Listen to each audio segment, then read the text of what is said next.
నేను ప్లాస్టిక్ కప్పుని. ఆ వేడి వల్ల మీ శరీరంలోకి విషపదార్థాలు విడుదలవుతాయి.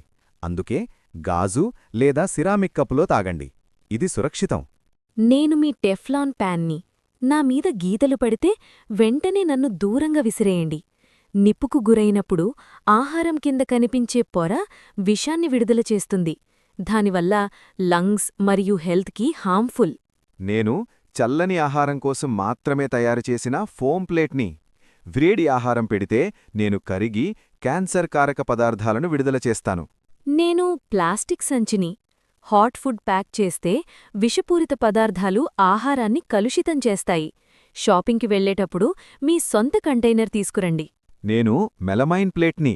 నేను అందంగా కనిపిస్తాను, కానీ నేను మోసగాణ్ణి. నన్ను మైక్రోవేవ్లో పెడితే నేను మీ ఆహారంలోకి విషపదార్థాలను విడుదల చేస్తాను. నన్ను చల్లని వస్తువులకే ఉపయోగించు. నేను ప్లాస్టిక్ కటింగ్ బోర్డ్ని. నైఫ్తో కట్స్ వల్ల మైక్రోప్లాస్టిక్స్ ఫుడ్లో మిక్స్ అయ్యి బాడీలో అక్యుములేట్ అవుతాయి.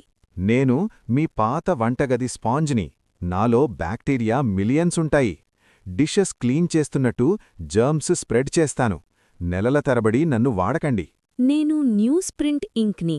ఫుడ్ ర్యాప్ చేస్తే టాక్సిక్ ఇంక్ ఫుడ్లో వెళ్ళిపోతుంది. హెల్త్ రిస్క్ పెరిగిపోతుంది.